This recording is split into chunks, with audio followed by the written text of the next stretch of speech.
ज़िदनी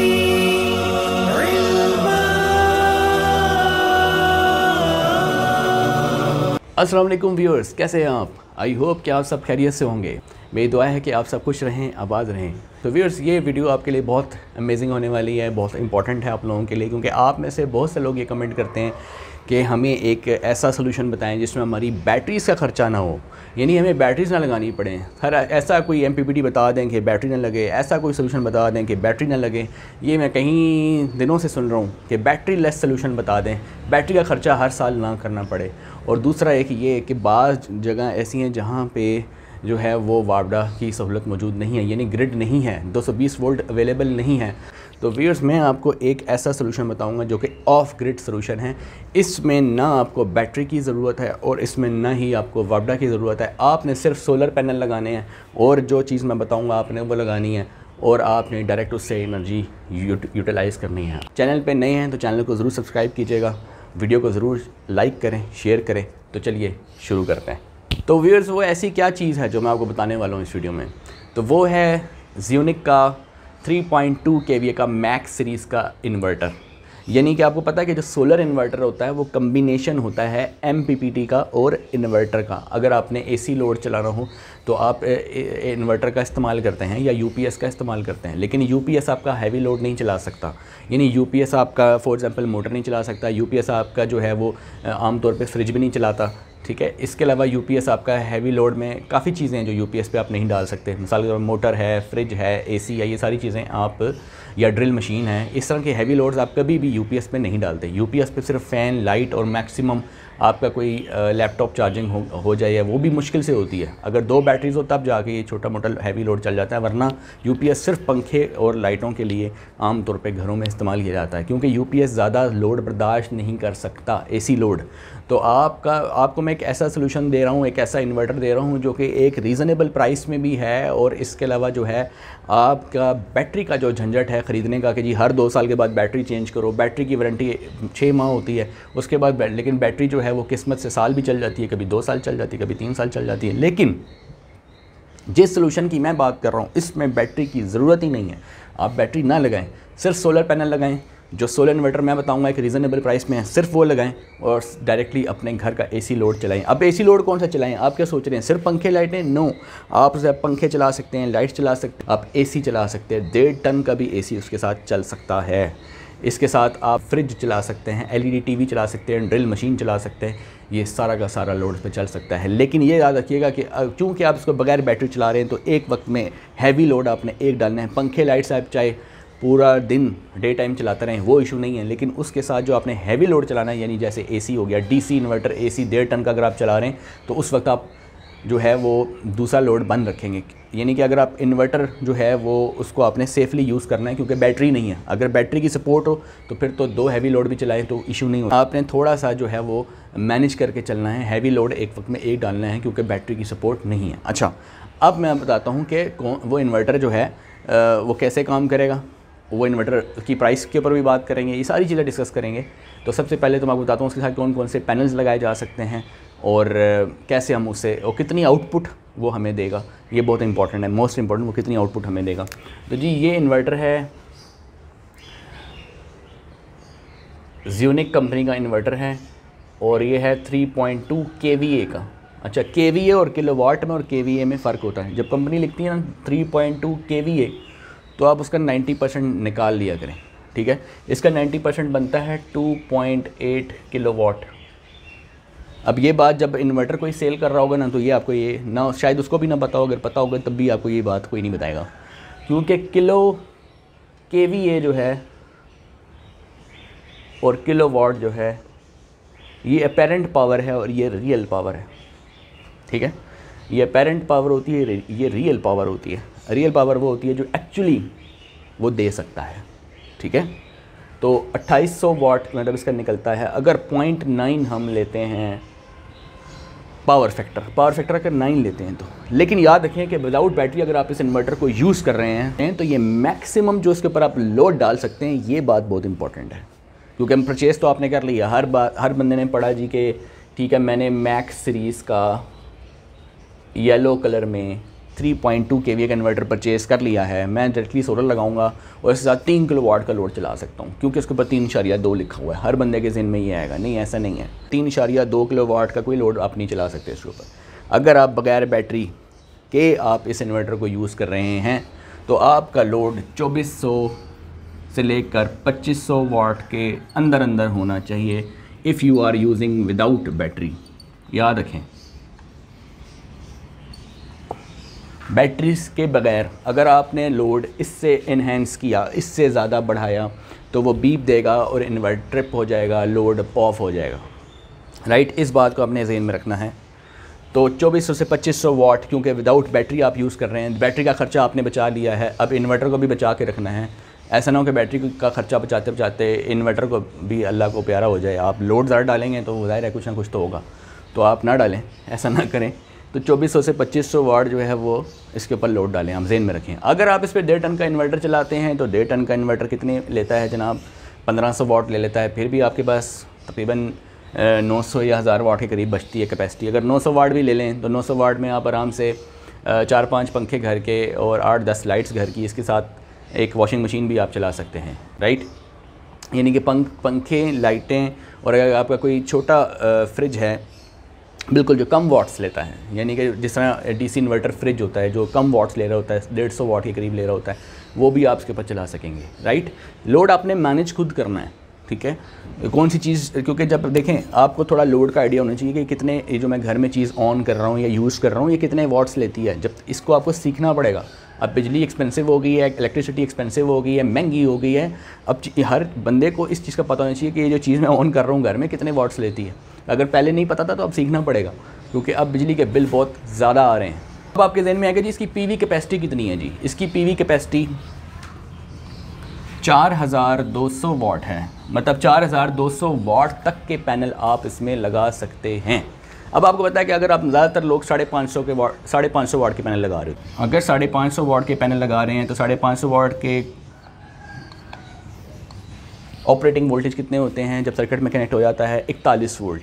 ठीक है, 41 वोल्ट होते हैं। तो इस इन्वर्टर की जो MPPT रेंज है वो है 120 वोल्ट से लेकर 430 वोल्ट तक, लेकिन आप 400 तक यूज़ करें तो ज़्यादा बेहतर है।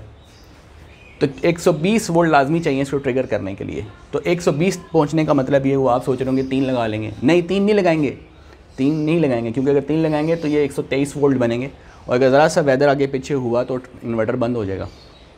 बैटरी भी नहीं है, तो याद रखिएगा कि आपने कम से कम 550 के 3 नहीं बल्कि कम से कम 4 पैनल लगाने हैं इसको ट्रिगर करने के लिए, इसको ऑन करने के लिए। यानी 550 वाट के मिनिमम 4 और मैक्सिमम मैं रेकमेंड करता हूँ 7, लेकिन जिससे इन्वर्टर ख़रीदेंगे या किसी और से पूछेंगे तो वो कहेगा 8। अगर आप 8 पैनल लगाते हैं 550 वाट के, तो पावर कहाँ चली जाती है? 4400 पे, जबकि पीवी ने कितनी बताई है, रिकमेंड की है 4200। तो जब कंपनी 4200 कह रही है तो आप 200 आगे क्यों जा रहे हैं? ठीक है, तो आप कहेंगे नहीं वो सोलर है, वो कौन सी मैक्सिमम पावर देता है, लगा लेते हैं। ठीक है, लगा लें, आपकी मर्ज़ी है, लेकिन मेरी रिकमेंडेशन है 4 से 7। उसके बाद है 450 वाट। 450 वाट के कितने पैनल लगेंगे इसमें? अब 450 वाट जब सर्किट में कनेक्ट होगा, ओपन सर्किट उसको 41 दे रहा होता है, लेकिन जब उसको सर्किट में कनेक्ट करेंगे तो वही तकरीबन 34-35 वोल्ट देगा। उस हिसाब से यहाँ पे कम से कम 5 पैनल लगने चाहिए। तो आप 5 मिनिमम और मैक्सिमम 9, 5 से 9 पैनल लगा सकते हैं 450 वाट के सीरीज़ में। ये सीरीज़ में लगाएंगे, ये भी सीरीज़ में लगेंगे, ये भी सीरीज़ में, यहाँ पैरेलल का चक्कर नहीं है, सीरीज़ में लगाना है। इसकी इनपुट जो करंट है मैक्सिमम जो पीवी से ये बर्दाश्त कर सकता है वो 18 एम्पेयर है। तो पैरेलल कनेक्शन नहीं करने हैं यहाँ पे सीरीज़ कनेक्शन करने हैं। फिर बात कर लेते हैं, मार्केट में 650 वाट का पैनल भी आ रहा है। 650 वाट के कितने पैनल लगेंगे? तो मिनिमम 5 और मैक्सिमम 6, यानी 5 से 6 पैनल आप लगा सकते हैं। ठीक है, ये आपको मैंने बता दिए। 550 के 4 से 7, 450 के 5 से 9 और 650 के 5 से 6, ये आपको मैंने सारी। इसके अलावा ये नहीं कि आप छोटे पैनल नहीं लगा सकते हैं। 380 वाट के भी पैनल लगा सकते हैं, 250 वाट के भी लगा सकते हैं। लेकिन देखें आपने इसको देखना है कि 120 वोल्ट ट्रिगर वोल्टेज है तो कम से कम 130 ज़रूर रखें, 130 135 ज़रूर रखें ताकि वो प्रॉपरली ट्रिगर हो जाए, उसको प्रॉब्लम ना हो, क्लाउडी वेदर हो भी तो थोड़ा आपको इशू ना हो। 135 तक इसको रखें कम से कम मिनिमम, ठीक है। अच्छा, एक तो ये आपने MPPT रेंज का ख्याल रखना है। पैनल कौन से लगाने हैं, कितने लगाने हैं, ये भी बता दिया। PV रेंज जो है 4200 मैक्सिमम है, इससे जो कंपनी कह रही है उससे तो 200 पीछे रहना चाहिए। आप 200 आगे जाएंगे तो फिर तो इन्वर्टर ख़राब ही होगा। अच्छा, तो आपको ने बता दिया है कि 2400 से 2500 वाट तक का लोड, यानी 1.5 टन का इन्वर्टर AC चलाना चाहें, 1 टन का DC इन्वर्टर चलाना चाहें, 1.5 टन का DC इन्वर्टर चलाना चाहें, चला सकते हैं। अच्छा, अब आपके जहन में आएगा क्या आयरन भी चला सकते हैं? तो मैं आपको रिकमेंड करूँगा बगैर बैटरी के इस पर आयरन ना चलाएँ और बगैर बैटरी के इस पर मोटर ना चलाएँ। यह है विदाउट बैटरी, ये 2 चीज़ें अपने इसके ऊपर अवॉइड करनी है, ठीक है, क्योंकि ये इनिशियल टॉर्क ज़्यादा लेती हैं। तो इन्वर्टर चूँकि बैटरी यूज़ नहीं कर रहा है, इंटरनल सर्किट को यूज़ कर रहा है, इंटरनल कॉइल्स को यूज़ कर रहा है, तो उसमें बार बार जो है वो अगर आप उसको हैवी टॉर्क्स देंगे, जर्क्स देंगे, तो मेरा ख़्याल है कि ये अच्छी बात नहीं है, उसको डैमेज होने का ख़तरा होता है।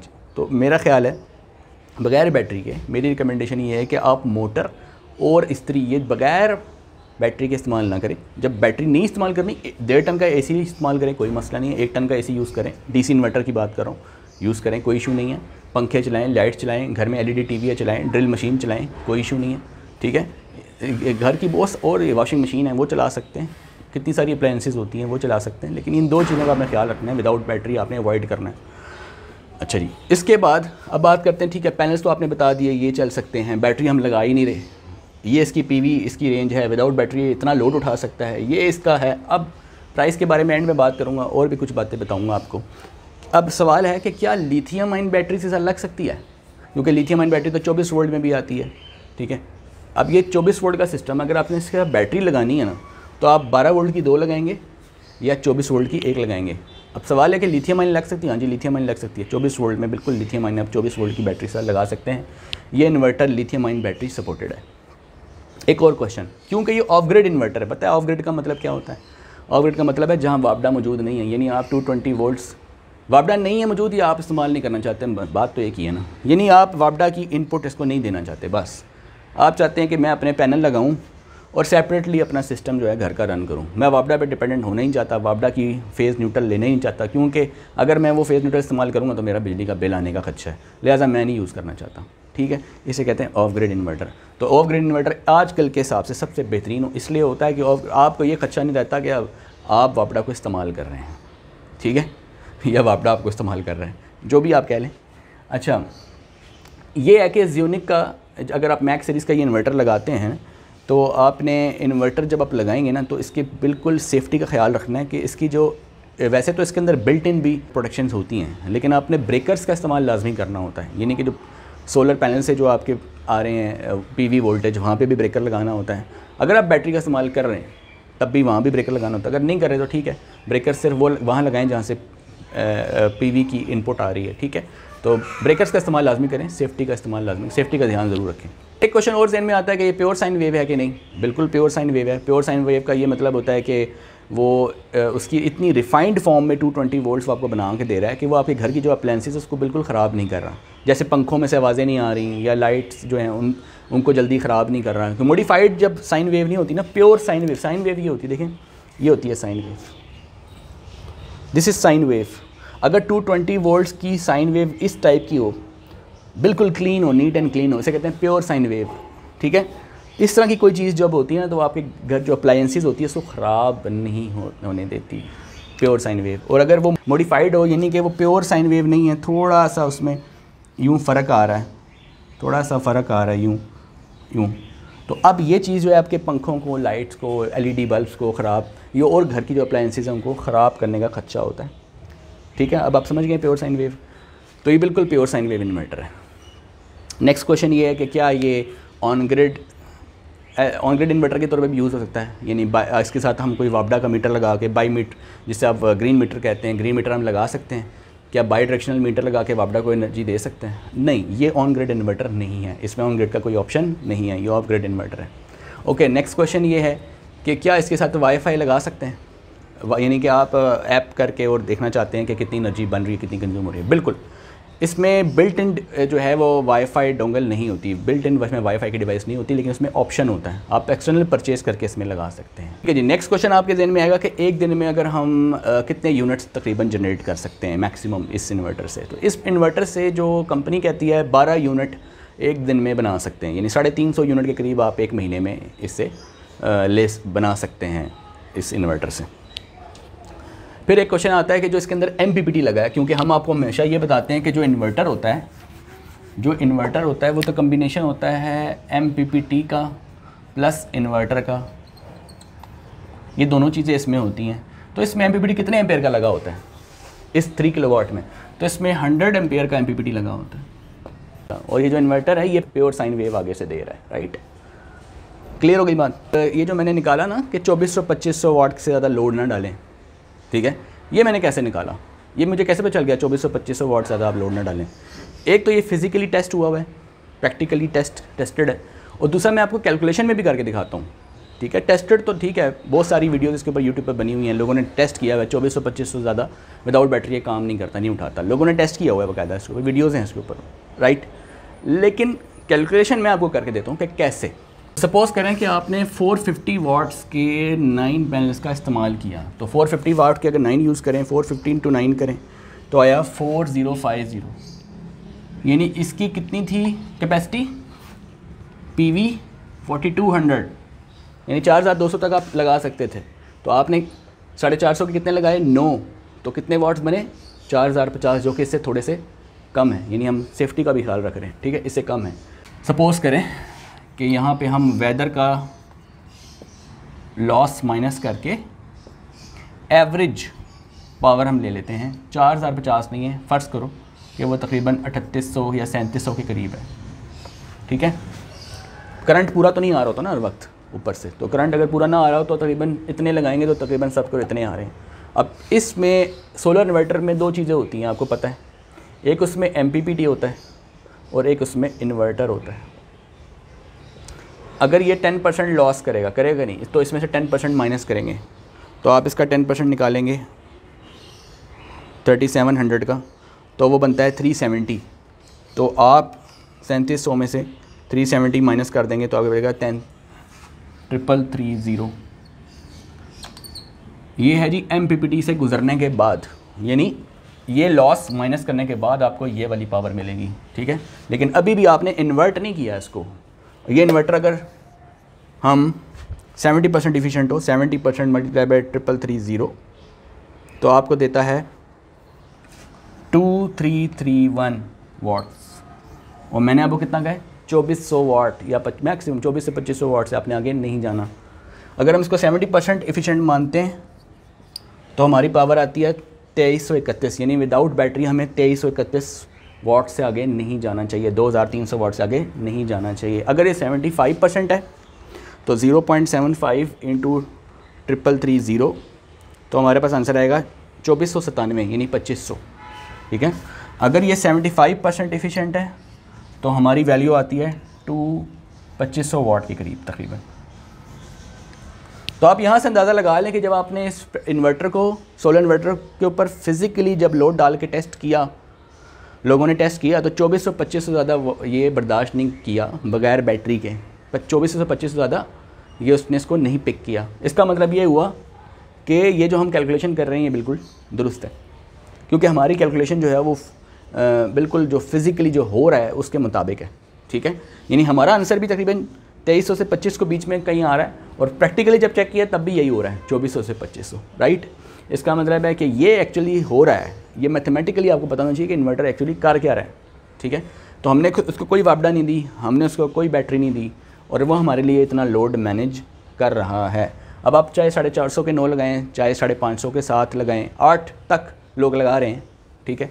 इसके अलावा अगर आप देखें, आप इसके साथ 650 के मैंने आपको बताया वो भी आप लगा सकते हैं। छोटे पैनल, बड़े पैनल 380 वाट के, छोटे बड़े दोनों सपोर्ट कर सकता है। विदाउट बैटरी इस इन्वर्टर को चलाएं और बिला झिझक चलाएं, क्योंकि कोई वापडा नहीं दे रहे। लेकिन एक बात का ख्याल रखिएगा कि जो अगर आप वापडा के बगैर पूरे घर को इससे चलाते हैं, पूरे घर का लोड इस इन्वर्टर से मैनेज करते हैं, तो आपने अब न्यूट्रल जो है वो तो वापडा के साथ कनेक्ट हुई हुई है, तो आपने न्यूट्रल को डिस्कनेक्ट कर देना है, यानी कि जो वापडा का ब्रेकर है वो बंद रखना है, यानी न्यूट्रल को डिस्कनेक्ट कर दें आप। अगर तो बाज़ घर में ऐसे ब्रेकर लगे हैं जिसमें न्यूट्रल नहीं कनेक्ट हुई, न्यूट्रल साइड पर होती है, सिर्फ फेज़ कनेक्ट हुआ है, सिंगल पोल ब्रेकर लगा हुआ है, तो अगर वो लगा हुआ है तो फिर तो आपको न्यूट्रल काटनी पड़ेगी बाकायदा। जो वापडा की जो न्यूट्रल है वहाँ पे काट के उस वायर को और वहाँ पे एक ब्रेकर लगाना पड़ेगा न्यूट्रल का भी, यानी न्यूट्रल को कंट्रोल करने के लिए।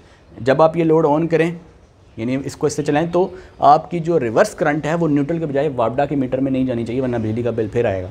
ठीक है, इस बात का बहुत ख्याल रखना है कि न्यूट्रल का कॉमन नहीं रखना, मतलब न्यूट्रल जो आपकी पूरे घर से जो वापडा की जो मेन न्यूट्रल आ रही है वहाँ पे एक ब्रेकर लगा के उसको आप बंद कर दें, फिर आप इस लोड को चलाएं, फिर ये ऑफ ग्रिड चलेगा और आपका रिवर्स करंट जो है वो उधर यहीं वापडा की तरफ या मीटर की तरफ नहीं जाएगा।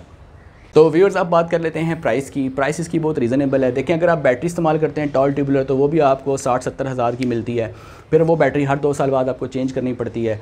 तो इससे बेहतर ये है कि आप ये इन्वर्टर परचेज़ कर लें। ये इन्वर्टर 1,20,000 के करीब ही आपको इन्वर्टर मिल जाता है और इसमें बैटरी की ज़रूरत चूँकि नहीं है, बैटरी का खर्चा हर 2 साल के बाद नहीं है, तो एक दफ़ा इन्वर्टर लें, पैनल लगाएँ और इसको चलाते रहें। पैनल की ज़िंदगी कितनी है, पैनल की आपको पता है लाइफ 25 साल होती है और इस इन्वर्टर की जो वारंटी है वो तकरीबन 5 साल के करीब है, यानी कि सर्विस वारंटी आई थिंक 5 साल होगी इसकी। लेकिन आप ये देखें कि चलें सर्विस वारंटी भी अगर आपको 5 साल मिल जाए तो 5 साल इस इन्वर्टर की वारंटी है। इसका मतलब है कि आप इजीली जो है विदाउट किसी हेजिटेशन के आप इजीली इस इन्वर्टर से बहुत सारा फ़ायदा उठा सकते हैं।